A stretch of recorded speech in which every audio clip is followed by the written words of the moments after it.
தென்பாண்டி சீமையில பருத்தி கோட்டை பூமியில மல்லர் மல்லத்தையும் வாழும் மண்ணில பெருமை என்ன கேப்போவாருங்களே.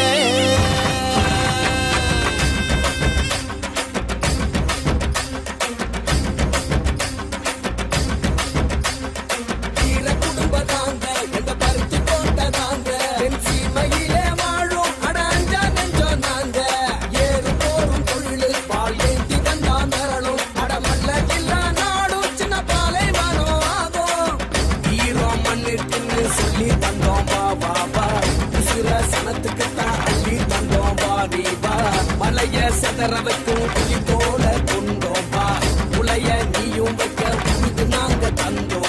வீர குடும்ப நாங்க, எங்க பருத்தி கோட்டை நாங்க, என் சீமையிலே வாழும் அட அஞ்சா நெஞ்சோ நாங்க. ஏறும் போரும் தொழில் பால் ஏந்தி வந்தா மிரளும், அட மல்லர் இல்லா நாடும் சின்ன பாலைவனம் ஆகும். வீர குடும்ப நாங்க, எங்க பருத்தி கோட்டை நாங்க.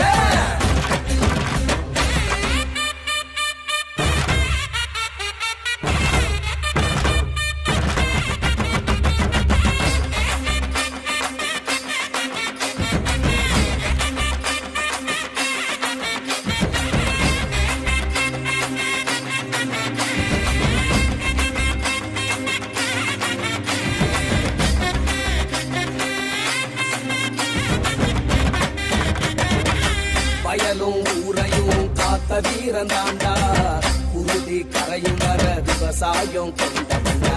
நாடின் நரம்பு எல்லாம் தமிழ் மண்ண தின்னவண்டா, வீரம் விளையாட்ட ஜல்லிக்கட்ட வென்றவண்டா. ஜாதி மத பெற சொல்லி எதிர்த்தா மிதி போண்டா, கரவேட்டி சூழ்ச்சி செஞ்சா போல ஊரு போண்டா. ஆளும் காலம் வந்துடுச்சு ஆட்டம் ஆரம்பமே, எரு போல ஏற போறோம் வெற்றி பூகம்பமே. எங்க பருத்தி கோட்டை நாங்க, என் சீமையிலே வாழும் அட அஞ்சா நெஞ்சோ நாங்க. ஏறு போரும் தொழில் பால் ஏந்தி வந்தா மிரளும், அட மல்லர் இல்லா நாடும் சின்ன பாலைவனம் ஆகும். வீர குடும்ப நாங்க, எங்க பருத்தி கோட்டை நாங்க.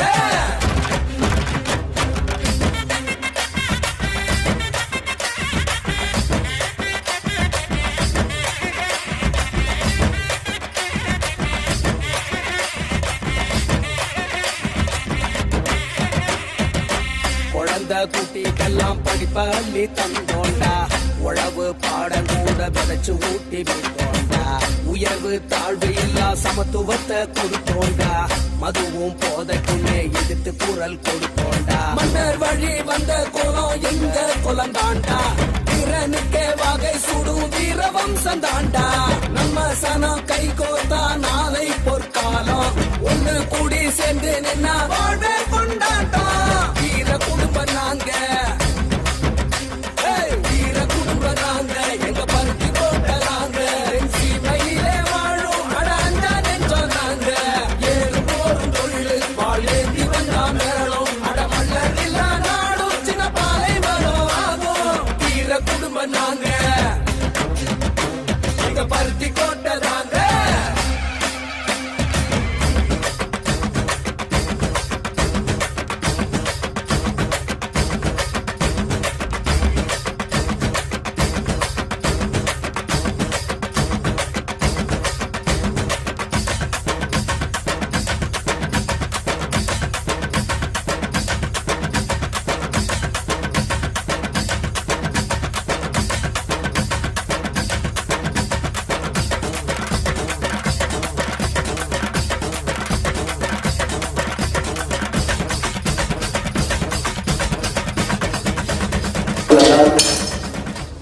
இன்றைக்கு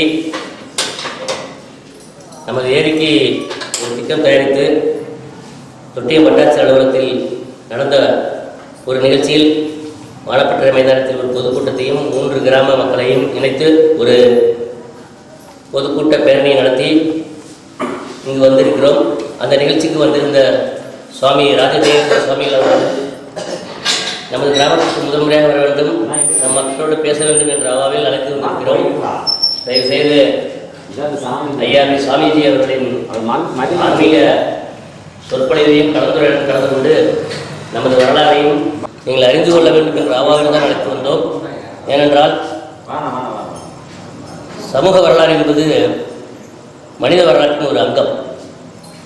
ஒவ்வொரு சமூகத்துக்கும், ஒவ்வொரு நாட்டிலும், ஒவ்வொரு சமூகத்துக்கும், சமயத்துக்கும் வரலாறு என்பது மிகப்பெரிய அடிப்படையான விஷயம். இந்தியாவில் இருக்கட்டும், தமிழ்நாட்டில் இருக்கட்டும், சமூகமாகத்தான் இன்று இருக்கிறோம். இந்த கோயில் கூட ஒரு சமூக கோயில் தான். இதில் பிழை ஒன்றும் இல்லை. பிற சாதி நட்பு, சுயசாதி பற்று என்றுதான் இன்றைய கோஷமாக இருக்கிறது. அதனால் நாம் நம் பண்பாட்டையும் பாரம்பரிய செய்திகளையும் இணைத்து வாழ வேண்டும் என்ற கோட்பாட்டில் வாழ வேண்டும் என்ற விஷயத்தை பல விஷயமாக சொல்ல இருக்கிறார் ஐயா அவர்கள். ஐயாவை கிராம பெரியவர்கள், பெண்கள், பொதுமக்கள் அனைவரும் சார்பாக கொளக்குடி, குடி என்பதே தமிழின் மிகப்பெரிய ஆதிசொல். அதற்காக கொளக்குடிக்கு வருகை தந்திருக்கிற நமது கோயம்புத்தூர் ராஜதேவேந்திர சுவாமிகளை வருகிறவங்க வரவேற்று உங்களுடன் உரையாட அன்போடு வேண்டிக் கொள்கிறேன். நன்றி, வணக்கம். நிலவுலாவிய நீர்மொழிமேனியன் அழகில் சோழியன் நம்பலத்தாடுவன் மலர் சிலம்படி வாழ்த்தி வணங்குவன். சான்றோர்களே,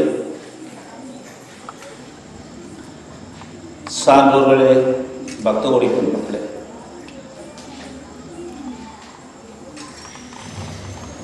நம்முடைய வாழ்வியல் என்பது இந்து தர்மத்தின்படி, தமிழர் வாழ்வியலின்படி நாம் நிறைய விடயங்களை தெரிந்து கொள்ள வேண்டிய கட்டாயத்தில் இருக்கிறோம். நாம் தலைமுறையாக இதை பின்பற்ற வேண்டிய பொறுப்பு நமக்கு இருக்கிறது. இது ஊர்கோயில் இல்லையா? வேளாளருக்கான ஊர்கோவில். இதற்கு முன்னர் ஒரு கோவில் இருக்கிறது, அது குடும்ப கோவில். ஒவ்வொருவருக்கும் குடும்ப கோவில் ஒன்று உண்டு. அது குலதெய்வம் என்று சொல்லுவோம். குலதெய்வ கோயில், குடும்ப கோயில் என்று நமக்கு ஒரு பட்டம் உண்டு. குடும்பம் தேவேந்திர குல வேளாளருக்கு என்று ஒரு பட்டம். குடும்பனார், காலாடி, மூப்பனார், பழகனார், பணிக்கனார், வயக்காரர், பன்னாடிமார், பள்ளர், மல்லர், தேவேந்திர குல வேளாளர் என்றெல்லாம் நமக்கு பெயர் உண்டு. சிவனை வணங்குவோர் எல்லாம் சிவன் சாதி ஆகிவிட முடியாது. முருகனை வணங்குவோர் எல்லாம் முருகன் சாதி ஆகிவிட முடியாது. விநாயகரை வணங்குவோர் எல்லாம் விநாயகர் சாதி ஆகிவிட முடியாது. அம்பாள் சக்தியை வணங்குவரெல்லாம் சக்தி சாதி ஆகிவிட முடியாது. இவர்களெல்லாம் ஒரு பெயர் உண்டு. சக்தியை முழுமுதல் கடவுளாக வணங்கினோம் என்றால் அது சாக்த வழிபாட்டை சார்ந்தது. கடவுளாக வணங்கினோம் என்றால் அது சைவ சமயத்தை சார்ந்தது. முருகனை முழுவதும் கடவுளாக வணங்கினோம் என்றால், விநாயகரை முழுவதும் கடவுளாக வணங்கினோம் என்றால் அதற்கு பெயர் கணோபாத்திய வழிபாடு. இது இந்து சமயத்தினுடைய மிகப்பெரிய பிரிவுகள். இதெல்லாம் நம்ம புரிஞ்சுக்கணும். ஆனால் பிறப்பிலேயே நமக்கு ஒரு இறைவன் உண்டு. இது எந்த ஒரு இனத்துக்கும் இல்லாத சிறப்பு இந்த தேவேந்திர குல வேளாளருக்கு உண்டு என்றால், இந்திரேஸ்வரனை வணங்குபவர்கள் தேவேந்திர குல வேளாளர்கள். இதுதான் நாம் பிறப்படுத்துவதனுடைய ரகசியம். உலகத்தில் எந்த ஒரு சமூகத்திலும் ஆண்டவன் அவதரித்ததாக வரலாறு இல்லை. எந்த ஒரு சமுதாயத்திற்கும் ஆண்டவன் பெயரிலே பெயர் கிடையாது. எந்த ஒரு சமூகத்திற்கும் சாதிக்கும் கிடையாது. நமக்கு மட்டும் இருக்கிறது என்றால், இந்தியாவினுடைய முழு முதல் கடவுள், முதலில் தோன்றிய கடவுள் இந்திரன் தான். இந்தியாவினுடைய தலைநகராகிய டெல்லிக்கு பெயர் இந்திரபிரஸ்தம் தான். அங்கு இந்திரன் என்று பெயர் வைத்தவர் தான் அதிக நாட்கள் பிரதமராக இருக்க முடியும், இன்றும் அன்றும் என்றும். இந்திரா என்று பெயரை வைத்திருந்தால் ஒரு பெண்மணி, அவர் 40 ஆண்டு காலங்கள் அசைக்க முடியாத சக்தி வாய்ந்த உலகத்தின் பெண்மணியாக திகழ்ந்தார். இந்திரபிரஸ்தம் என்பது டெல்லியினுடைய பெயர். இன்று நரேந்திரன் என்றால் மனிதர்களுக்குள் இந்திரன் என்று, நரன் என்றால் மனிதன். இப்படிப்பட்ட இந்திரன் என்ற பெயரை தாங்கியவர்கள் தான் இந்த நாட்டுக்கு வலிமை சேர்க்க முடியும், இந்த நாட்டை ஆள முடியும் என்பது மரபு. ஆனால் தேவேந்திர குல வேளாளர்களாக பெயரை பெற்றுக்கொண்டு இந்த வாழ்வியலில் இருந்து நாம் மிகவும் விலகி நிற்கிறோம். குலதெய்வத்தை வழிபடுவதில்லை, குலதெய்வ கோயிலுக்கு செல்வதில்லை. குலதெய்வ கோயில் என்றால் அது நிர்வாக உள்கட்டமைப்பு. நம்முடைய துணைக்கரகம் பூசாரி இந்த குலதெய்வ பூசாரி அதே போல் பல குலதெய்வங்கள் சேர்ந்து அல்லது பல குடும்பங்கள் அம்மன், மாகாளி அம்மன், காமாட்சி அம்மன், மீனாட்சி அம்மன், பத்ரகாளி அம்மன், துர்கை அம்மன் என்று ஊர் வழிபாடு. ஆக முதலில் கூடுவது நாம் குலதெய்வ கோவிலில் கூடுவோம். குடும்ப கோவிலில் கூடுவது நம்முடைய வழக்காறு, நம்முடைய வரலாறு, நம்முடைய குடும்பத்தை வலிமையாக. இங்கு மூப்பர் என்று சொல்கிறேன் நினைக்கிறேன். இங்க ஊர் மூப்பர், சின்ன மூப்பர், பெரிய மூப்பர், வாரியக்காரர் இருக்கார்களா? இங்க வாரியக்காரர் இல்லையா? ஓடும் பிள்ளை உண்டா? ஓடும் பிள்ளை உண்டு, ஓடும் பிள்ளை உண்டு. அப்புறம் பொகிசார் பொருளாளர் இல்லையா? காரியதரிசி செயலாளர். நாட்டுக்கோவில், இது யாராவது தெரியுமா? நாட்டுக்கோவில் என்றால் என்னவென்று? நான் பேரூர் நாட்டை சார்ந்த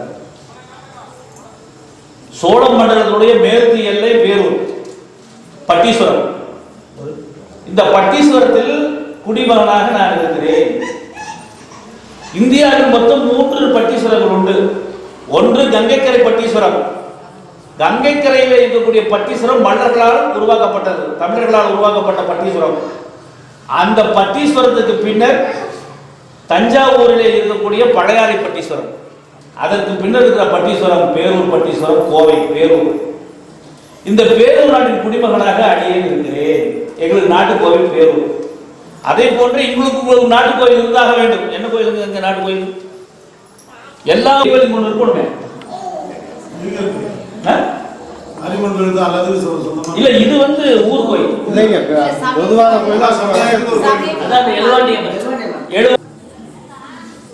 இது நான் சொல்லவில்லை. நம்ம முப்பாட்டன் சோழன் ருத்ரமேரூர் கல்வெட்டில் பொருள்களோட 32 நாடுகள், 32 ஊர்கள் சேர்ந்தால் ஒரு நாடு, அது நாட்டு கோவில். அதே போன்று பல குடும்பங்கள் சேர்ந்தால் அது ஊர் கோவில். பலர் ஒன்று சேர்ந்து, பல அண்ணன் தம்பி உறவுகள் ஒன்று சேர்ந்தால் அது குடும்ப கோவில். இதற்கு பின்னர் பேரரசு கோவில் ஒன்று உண்டு. நம்ம எல்லாம் கூடுகிற மையங்கள் கோவில்கள். ஆகவேதான் கோவில், கோயில் இல்லாத ஊர்ல குடியிருக்காருன்னு சொன்னான். ஒரு ஊரினுடைய அடிப்படை உரிமை, ஒரு குடிமகனுடைய உரிமை என்றால் 2 உரிமைகள் உண்டு. ஒன்று கோவில், இன்னொன்று புதைகாடு, சுடுகாடு. ஊருக்கு பொது கோயில்னா அதான் நீங்க சுடுகாடு வச்சாதீங்க செஞ்சு. இங்க தேவேந்திர குல வேளருக்கான சுடுகாடுனா தேவேந்திர குல வேளருக்கான சுடுகாடுன்னு தான் அது ஊர்ல பதியணும். ஊர் ரெக்கார்டு அப்படித்தான் இருக்கணும். சிட்டா அடங்கல்ல தேவேந்திர குல வேளர் சுடுகாடு தான் இருக்கணும். கோவில் இருந்தா தேவேந்திர குல வேளருக்கான கோவில் தான் இருக்கணும். அதற்கு முன்னாடி நீங்க போர்டு போடணும், கல்வெட்டு போடணும். இது எத்தனை குடும்பங்கள் சேர்ந்து நிர்வகிக்கப்படுகின்றன, எத்தனை குடும்பங்கள் இதற்கு வரி கட்டுகிறார்கள் என்ற செய்தி எல்லாம் கல்வெட்டில் இருக்க வேண்டும். என்றால்தான் இது உங்களுடைய வரலாறு. இல்லை என்றால் நாளைக்கு பிழைக்க வந்து 10 பேர் ஊருக்குள்ள வந்தாங்கன்னா ஊருக்கு பொது கோயிலும் உள்ள வருவான். தொடர்பு புரியல? இது உங்களுடைய மண் உரிமை, மர உரிமை, வரலாற்று உரிமையை விட்டுக் கொடுக்கிறது. இப்ப நம்ம கூடுகிற மையங்கள் கோவில்கள் என்ற உண்மை நமக்கு விளக்கிட்டு, அடுத்தது இந்த கோவில்களை எப்படி பராமரிப்பது, எப்படி பாதுகாப்பது? அதுக்கு நம்முடைய உடல் தூய்மை உள்சார்ந்ததும். நான் உங்க மரபு, நான் உங்க மரபு. ஆனா நான் எங்க அம்மாவோட வளர்ப்புல வளர்ந்தவன். எங்க அம்மா சுத்த சைவமா இருந்தாங்க. நான் உங்களை சுத்த சைவமா இருக்குன்னு நான் சொல்றேன். ஏன்னா போர் மரபுள்ள குடும்பங்களில் எப்பவும் மாமிசம் உண்டு. ஆடு உண்டு, கோழி உண்டு, மீன் உண்டு. வாரத்துக்கு ஒரு முறை உண்ணவில்லை என்றால் எனக்கு காய்ச்சல் வந்து விடுகிறது. சுவாமி மாதிரியா இருக்கு, சொல்றமா இல்லையா? அதுல நான் பொறுக்கையே வர மாட்டேன். நீங்க உணவு பழக்கமாக ஆனால் பசுவை மகாபாவம் நமக்கு. அது குறிப்பாக தேவேந்திர குல வேளாளருக்கு ஒவ்வாமையை கொடுக்கும், குடும்பத்தை அழிக்கும். ஏனென்றால் நாம் உழவு செய்கின்றதுக்கு உறுதியாக இருப்பது எருது. தாய்க்கு பின் நமக்கு பால் கொடுப்பது பசு. நம்மை பற்றி வெள்ளக்காரன் ஆனுவல் ரிப்போர்ட் எழுதியிருக்கிறாங்க. நான் கல்லூரியில் படிக்கும் போது எம்ஃபில் தீசிஸுக்காக சென்னை ஆர்கியாலஜி போயிருந்தேன். ஆர்கியாலஜியில் பார்த்தா பிரிட்டிஷ்காரன் எழுதியிருக்கிறான், நம்மளை பற்றி என்ன தெரியும் எழுதியிருக்கான். நம்மை ஆண்டவன் கிட்டத்தட்ட 200 ஆண்டு காலத்தில் நம்மை ஆண்டிருக்காங்க. 190 வருஷம். இந்த 190 வருஷத்துல அவன் ஒவ்வொரு ஜாதியை பற்றியும் எழுதியிருக்கிறான் வரலாறு. நம்மை பற்றி எழுதுறதை பார்த்து நான் அழுதேன், விக்கி விக்கி தேம்பி அழுதேன். அந்த ஆர்கியாலஜி சூப்பரண்ட் வந்து ஏன் இப்படி எழுதுறீங்க, ஏன் இப்படி எழுதுறீங்க, இல்லைங்க எழுதிட்டு சமூகம், இது என்னுடைய சமூகம், இதே எங்க ஆட்டில் யாராவது எழுத நான் நம்ப மாட்டேன். இதை எழுதுனவன் வெள்ளக்காரன் என்ன எழுதியிருக்கான்னா, சுறுசுறுப்பான மக்கள்,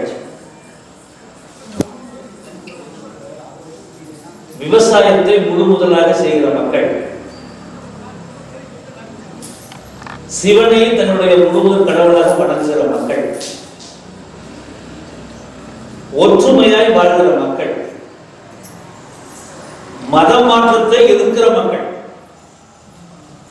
கிறிஸ்துவராகவோ முகமதியராகவோ மாறுவதை முற்றிலும் எதிர்க்கக்கூடிய மக்கள் தேவேந்திர மக்கள் என்று வெள்ளக்கார எழுதியிருக்காங்க. இத்தனைக்கு அவன் கிறிஸ்துவர். அதுக்கு மேல ஹைலைட் ஒன்று எழுதினா பாருங்க, இவர்கள் மாட்டுக்கறி உண்ணாத மக்கள். சத்தியம், நான் எழுதின புத்தகம் கொண்டு வரல, அநேகமா என்னோட புத்தகம் காருக்குள்ள ஒன்று இருந்து நான் கொடுத்துட்டு போறேன். யாராவது ஒருத்தருக்கு ஒரு புத்தகம் இருக்குன்னு நினைக்கிறேன் இந்த கார்ல, இல்லைன்னா நான் என்னோட பெரிய காரில் வச்சிருப்பேன் நிறைய புத்தகங்க. அவன் எழுதுன அதே வார்த்தையை எடுத்து அப்படியே போட்டு எழுதியிருப்பேன். மாட்டுக்கறி உண்ணாத மக்கள், சுறுசுறுப்பான மக்கள், விவசாயத்தை முழுவதும் கடவுளாக செய்கிற மக்கள், முழுவதும் தொழிலாக செய்கிற மக்கள், ஒற்றுமையை வாழ்கிற மக்கள், மத மாற்றத்தை எதிர்க்கக்கூடிய மக்கள், மாட்டுக்கறி உண்ணாத மக்கள், வரதட்சணை வாங்காத மக்கள். நான் சொல்றான் 7 தட்டுகளில் மனம் பெற்றுக்கு வரதட்சணை கொடுத்து ஒண்ணு முன்ன என்ன பண்ணுறதுக்கு தான் கேள்வி, ஒண்ணு என்ன மாற்ற கேள்வி இல்லை. நம்ம சொல்லுவாங்க எங்க வசதி கேட்டது நம்ம சொல்லுவோம், எங்க வீட்டுக்கு இது இன்னைக்கு வரைக்கும் இருக்கிறது. அன்னைக்கே விளக்கறது 200 வருஷத்துக்கு முன்னாடி இவர்கள் 7 தட்டுகளில் மணமகளுக்கு சீர்வரிசை கொடுத்து திருமணம் செய்கிற மக்கள் என்று எழுதினார். ஆக தங்களுடைய வாழ்வியலை மிக நேர்த்தியாக கடைபிடிக்கக்கூடிய ஒரு சமூகம் இந்த இந்தியாவில் இருக்கிறது என்றால் அது தேவேந்திர உலக சமூகம் தான் என்று பார்க்கிறோம். இப்படிப்பட்ட சமூகத்தில் பிறந்தவர்கள் மாட்டுக்கறி உண்ணலாமா, மதம் மாறலாமா? மதம் மாறினா முதல்ல உங்களை சிங்க வைக்கிறத மாறலாம், உடம்புல வசதி தீருவான். உடம்பில் ஏறுவது விடம், நீ வந்து சாதாரண நினைக்காத. மாட்டுக்கறி என்பது உன்னுடைய பூர்வீகத்தை, உன்னுடைய மரணம் இருக்கணும்னா அது ஆன்மீகத்தை முக்கியம். நம்முடைய பண்பாடு, கலாச்சாரம், நாகரிகம் இவை அனைகளிலுமே ஆன்மீகம் இல்லாம நம்மளாம் கவனம் போடுறோம். நான் போட்டு கையும் போடுறதுல கவனம், கட்டில் போடுறேன். எதுக்கு போடுறோம்? யாராவது தெரியுமா? தெரியுமா? தெரிஞ்சுன்னு சொல்றேன். தெரிஞ்சுன்னு சொன்னீங்கன்னா நீங்க 1000 ரூபாய் கொடுக்கணும். ஆமா, 1000 ரூபாய் நீங்க இப்ப கிட்ட வாங்கிக்கலாம். எதற்காக? காதிலே நாம் கம்மல் அணிகிறோம். பெண்கள் சொல்லுங்க, நீங்க பாட்டி முடிச்சு எங்க அம்மா முடிச்சு நான் சொல்றேன். இது என்ன கேள்வி? 1000 ரூபாய் வேண்டாமா உங்களுக்கு?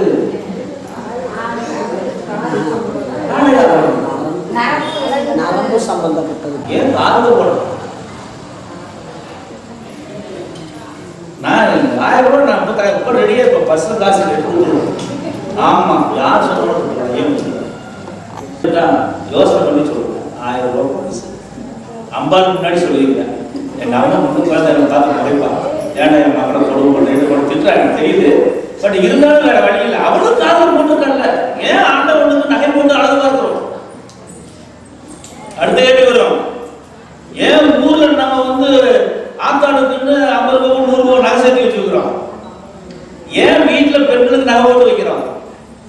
ஏன் திருமணம் ஒரு கல்யாணம் காதலுக்கு திருமணம் ஊருன்னா நகை நட்டு போட்டு பெண்களை வந்து அழகுபடுத்தி ஏன் கூட்டு போறோம்? இதுக்கெல்லாம் ஒரு வாழ்வியல் தத்துவம் உண்டு. ஒரு காலில் 360 நாடி இருக்கு.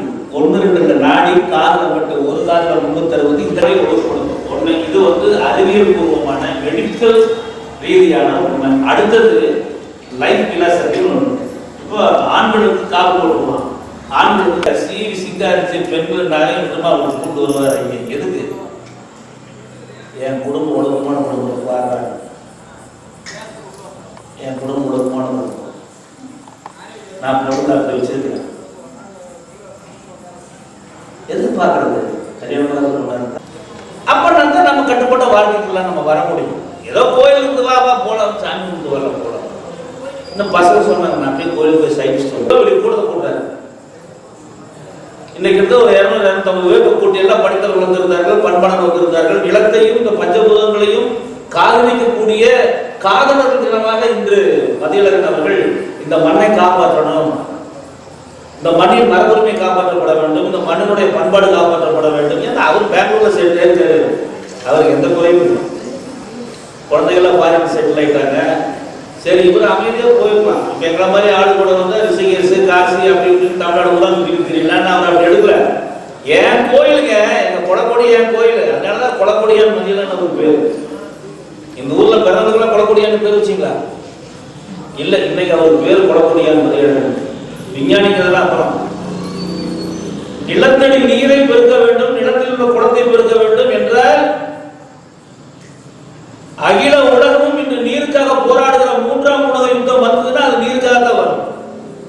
அதை புரிஞ்சுக்கிட்டாரு மதியழகன். புரிஞ்சுக்கிட்டு என்ன பண்றாரு, முதல்ல எங்க ஊர் நான் காப்பாத்துறேன், எங்க ஊர் விவசாயிகளை நான் காப்பாத்துறேன், எங்க ஊருடைய பண்பாடு கலாச்சாரம் நாகரிகம் ஆன்மீகம் எல்லாம் அந்த குளத்தை ஒழுங்கா இருக்கிற அந்த குளத்துக்கு தண்ணி கொண்டு வரணும். ஏன் அவர் அதை பண்ணினாருன்னா, மண் நல்லா இருக்கணும், மண் வளம் நல்லா இருக்கணும். மண் வளம் நல்லா இருந்தா தான் நம்முடைய வாழ்வியல் நல்லா இருக்கும். 1 கோடி ரூபாய் போட்டு கோயில் கட்டிக்கிறீங்க, 1 கோடி ரூபாய் போட்டு கோயில் கட்டினா இது பண்பாட்டின் மையம், கலாச்சாரத்தின் மையம், நாகரிகத்தின் மையம், ஆன்மீகத்தின் மையம். இங்க எல்லா பெண்களும் நாங்கள் கண்டுக்காதீங்கிறேன். ஆனா நீங்க சரியா இருந்தீங்கன்னா எதிர்கால சந்ததியர் ஆரோக்கியமா இருக்கும். எங்களுக்கு எந்த விதமான கெட்ட வழக்கம் இல்லாம நான் வந்து இன்னைக்கு ஆன்மீகவாதியா, தேவேந்திர மடாதிபதியா, தேவேந்திர குருமகா சன்னிதானமா, ராஜதேவேந்திர சுவாமியா இன்னைக்கு இந்தியா முழுவதும் இல்ல உலகம் முழுவதும் போயிட்டு இருக்கிறோம். தேவேந்திர சுவாமிகள் வர்றாருன்னு சொன்னா மத்த குருமார் கூட எனக்கு ரொம்ப ஆழமா கவனிப்பாங்க, மரியாதை கொடுப்பாங்க. என்ன காரணம் தெரியுமா? எங்க அம்மா வளர்ப்பு. எங்க அம்மா ஒரு டீச்சரா இருந்தாங்க, என்னை ஒரு ஆன்மீகவாதியை வளர்த்தாங்க. பண்பாடு கலாச்சாரம் நாகரிகத்துல பண்புலாம் வளர்த்தாங்க. எந்த கெட்ட வளர்த்து கட்ட இல்லை. ஆகவே நான் ஆன்மீகவாதி அப்படின்னு முடியுது. இன்னைக்கு குளக்கொடிக்கு வந்து முன்னாடி பேசணும், அம்பாளை தரிசிக்க முடியுது. இல்லைன்னா குளக்கொடி எனக்கு தெரியுமா? நான் ஒரு குடிகாரனாகவோ குடியேடியாகவோ கெட்ட பழக்கத்துக்கு அடிமானவனாகவோ எங்கேயோ ஒரு மூலையில உட்கார்ந்துக்கிட்டு பீடி சிகரெட்டு குடிச்சுக்கிட்டு நான் பாட்டுக்கு நாதாரித்தனமா ஊதாரித்தனமா சுத்திட்டு இருந்திருந்தா இந்த குளக்கொடி நான் வந்துருக்க முடியுமா? எனக்கு இந்த விஞ்ஞானிகள் நான் தெரிஞ்சிருப்பேனா? டெல்லியில என்ன பாக்குறாங்க, டெல்லியில என்ன பார்த்து நாங்க ஒரு சீமா டெல்லி போயிருக்கோம். அப்போ மதியழகன் ஐயா நாங்க பாக்குறோம். அவர் அப்ப கூட எங்கிட்ட ஒரே ரூம்ல 2 பேர் தங்கி இருந்தோம். அப்ப கூட ஒரு குளக்கொடியை பத்தி அதிகமா பேசிட்டு இருந்தார். நீரை கொண்டு வந்தோம், எப்படியாவது என் ஊர் மக்களை காப்பாற்றி வளர்த்தேன். எத்தனை பேருக்கு அப்படி தன்னுடைய மண்ணின் மேல்களை நேசிக்கிறார்கள் என்று எனக்கு தெரியாது. நான் என் பிறந்த இனத்தினுடைய தேவேந்திர அணிலாட வெளியே வரேன்னு சொன்னா எனக்கு திமிருங்க, பிறக்கும் போதே திமிரு. நான் ஒரு உயர்ந்த இனத்துல பிறந்திருக்கேன், என்ன எல்லாருமே எஸ்ன்னு சொல்றான்னு திமிரு. ஆமா, நான் பாருங்க இப்ப எல்லா மகர குண்டலம் போட்டிருப்பாங்க, லிங்கம் போட்டிருப்பான், அம்பாளை போட்டிருப்பான், சக்கரத்தை போட்டிருப்பான், நாகத்தை போட்டிருப்பான், ராமத்தை போட்டிருப்பான். நான் என்ன போட்டிருக்கிறேன்? யானை மேல் எங்க அப்பா இந்திரேஸ்வரன் இந்திராணி தாயார் அமர்ந்த கோணத்துல வெள்ளியில அரங்களோட செஞ்சு போட்டோம். மற்ற சாமிகளுக்கு எனக்கு வித்தியாசம் இருக்குடா, நீ பொதுவானவன், நான் இந்திரேஸ்வரன். எவ்வளவு பெரிய வரலாறு சொல்றாருமா. இந்த நம்பிக்கையை நம் மக்களுக்கு கொடுக்க வேண்டும். இந்த மக்கள் வந்து மதம் மாறுவதோ பிற சமூகத்துல கல்யாணம் பண்ணிக்கிறதுல ரொம்ப கௌரவமா நினைச்சுக்காதீங்க. மானம் கெட்ட உழப்பது, மானம் கெட்ட உழப்பு. நான் இதெல்லாம் சொல்லக்கூடாது வெளியில. நான் ஆன்மீகவாதி, நான் பொதுவானவன். அப்படி இருந்தாலும் மரபு மாறாமல் பார்த்து கொள்ள வேண்டியது உன்னுடைய கடமை. உன்னுடைய மரபு ராஜ மரபு, சோழர் மரபு, இந்த உலகத்தை ஆண்ட மரபு மாறி போயிடும். நம்ம மரபுக்கே சம்பந்தம் இல்லாதவன் அந்த வஸ்த சாதனை சொன்னா நம்பாத.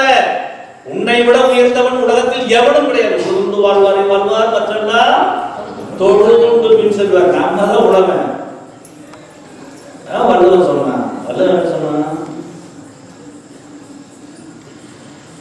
நீத்தார் பெருமை, நீத்தார் பெருமை என்ற பொருள் அதிகாரம். நீத்தார் பெருமை, இறந்தவர்கள் எப்பொழுது கடவுளனையே பெருமை பெறுகிறார்கள் என்பதுதான் அந்த அதிகாரத்தினுடைய தலைப்பு. அந்த மிக அற்புதமான 1303 குறள் எழுதுறான். எந்த பொருளையும் எந்த ஆண்டவனையும் வள்ளுவன் சுட்டிக்காட்டவில்லை.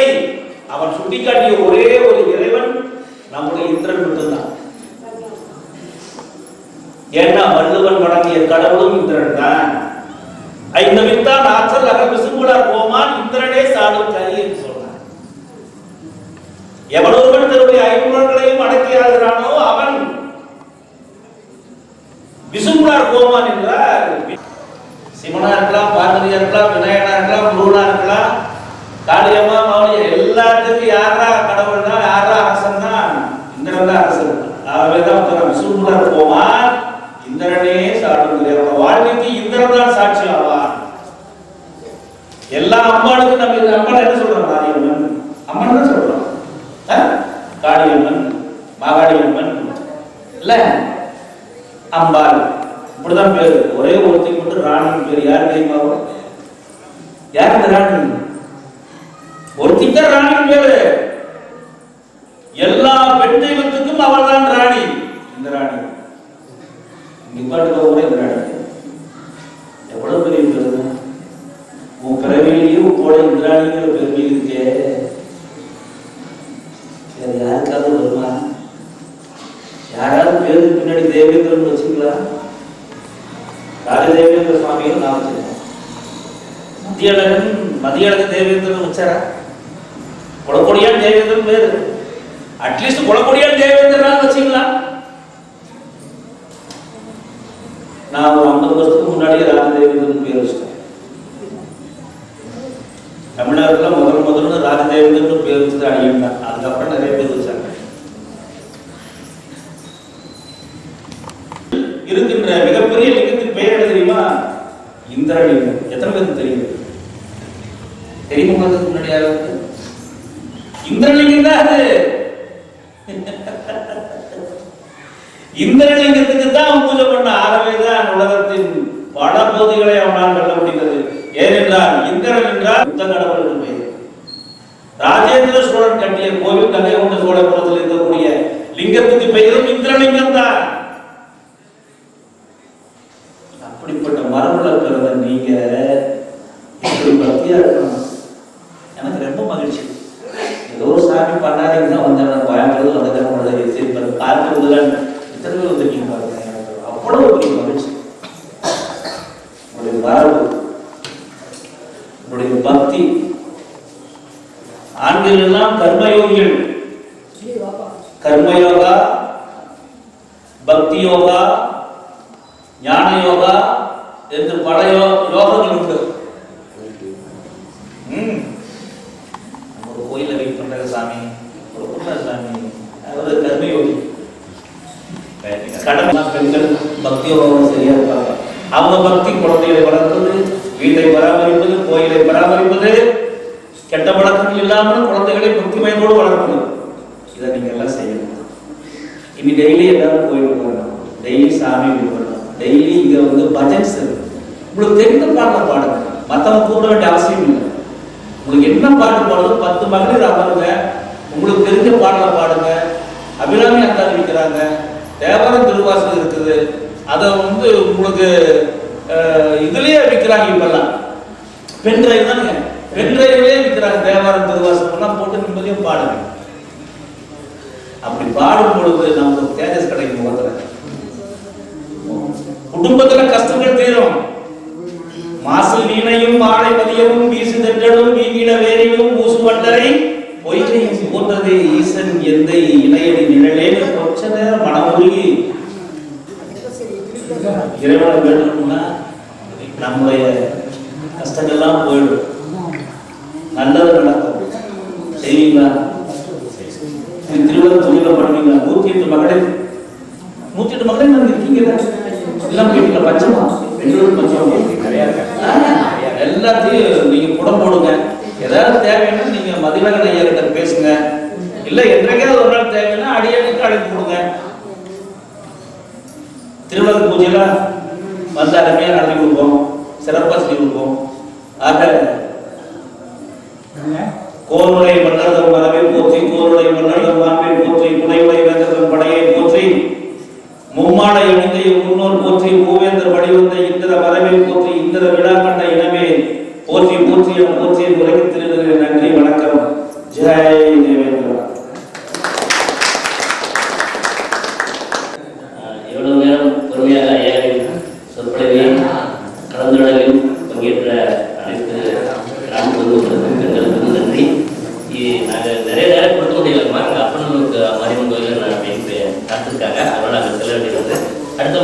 இருக்கோம். ஐயா, இந்த தேவேந்திர மக்கள் எல்லாருமே பூநூல் போடுறவங்க, தெரியுமா தெரியாது? பூநூல் போடுவது நம்முடைய மரபு. இது காஞ்சிபுரம் செப்போர்ட்லையும் சொல்லப்பட்டிருக்குது, பல கல்வெட்டுகளும் சொல்லப்பட்டிருக்கிறது. குறிப்பாக ஊர் குடும்பத்தில் வர்றீங்கல்ல மூப்பர்கள், இவங்க முதல்ல பண்பாட்டின் சின்னங்களாக இருக்கணும். கடுக்கன் போடணும், உத்திராட்சம் போடணும், பூநூல் அணியணும். ஏன்னா நீங்க தானே நல்லதெல்லாம் நடத்தி வைக்கிறீங்க ஊர்ல. அதற்காக பூநூல் போடுற விழாவை கூட நம்ம நடத்தலாம். அதுக்கு பூநூல் அணிவிக்கிறதா இருந்தாலும் நான் அனுபவிச்சு தர்றேன். எல்லா பண்பாட்டையும் சிறப்பாக நம்ம எந்த விதமான கெட்ட உலகத்துக்கும் ஆட்படாமல், ஊர் மக்கள்லாம் ஊர் குடும்ப தலைவராக நினைக்கும் போது ஊர் குடும்பம் மற்றவங்க தலைவராக ஏற்கக்கூடாது. உங்களுக்கு நாட்டு சபை இருக்கு, நாட்டுக்குள்ள உங்களுக்கு நாட்டார் சபை இருக்குல்ல, இங்க அப்படி இருக்கணும். சரியா? திருச்சி நன்றி. சரி.